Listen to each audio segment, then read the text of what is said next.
Hablemos ahora del diafragma. El diafragma es el principal músculo inspiratorio que tenemos. Tiene dos partes, una parte muscular que es más periférica y una parte central que es tendinosa. En realidad es un órgano músculo tendinoso. Tiene una forma abombada en la parte superior, esto se llama cúpula. La cúpula diafragmática es un poco más elevada en el lado derecho gracias a que debajo de ello encontramos al hígado. El diafragma, acordarse que era el que cubría, ¿no?, o tapaba la abertura torácica inferior, y con esto teníamos dividido al tórax del abdomen.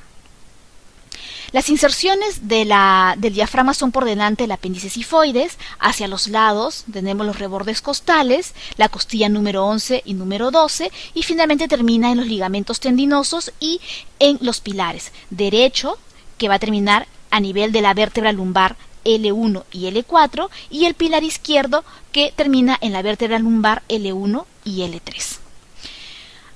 El diafragma, vemos acá, está atravesado por una serie de estructuras. En primer lugar tenemos aquí a la vena cava. La vena cava va a estar, es atravesado, o atraviesa, mejor dicho, el diafragma a través de un orificio que es tendinoso. Es un contenido más de tendón. Y si tú trazas una línea imaginaria hacia la parte posterior, va a llegar hacia el cuerpo de la vértebra T8. Entonces, el nivel en el cual atraviesa la vena cava inferior el diafragma es a nivel de T8. El esófago, que es otra estructura que es parte del sistema digestivo, vamos a ponerlo mejor para verlo acá, pasa por el diafragma pero por el lado izquierdo, ¿no? Y va a formar, pasa a través de un hiato, que es un orificio que es muscular propiamente dicho. Es un hueco que hace una estructura muscular, y este pasa no solamente él, sino también pasa con el vago, o sea, el décimo par craneal. Y si lo vemos en un corte sagital, va a ser a nivel de T10. La aorta también tiene que pasar hacia el abdomen. Ahí es que recién cambia de nombre. Antes del diafragma es la aorta torácica y después del diafragma será la aorta abdominal. Y esto va a ser a nivel de T12. En realidad pasa por detrás del diafragma, sobre todo por la parte más tendinosa de este musculito.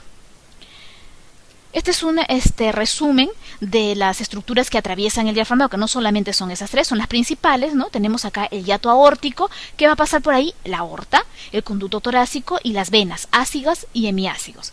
Por detrás del diafragma a nivel de T12. El hiato esofágico es por T10. ¿Y qué pasa por ahí? El esófago y el nervio vago.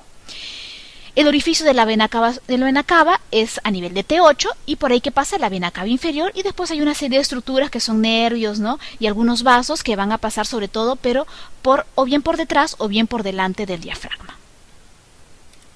¿Quién lo inerva? Lo inervan el nervio frénico. El nervio frénico es un nervio que está formado por las raíces nerviosas de C3 y C5. Estamos hablando de las cervicales, ¿no?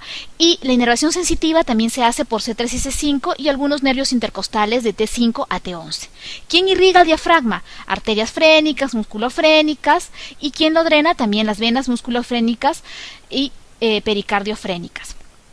Ahora, ¿qué es lo importante acá de la inervación? Es que estas se originan a nivel de C3 y C5, ¿no? Entonces, se imagina un paciente con un traumatismo cervical, C3 y C5, que pueda comprometer al nervio frénico, entonces el paciente tendrá alguna alteración del músculo del diafragma y por ende de la inspiración. Entonces, tener en cuenta, ¿no?, la inervación del diafragma.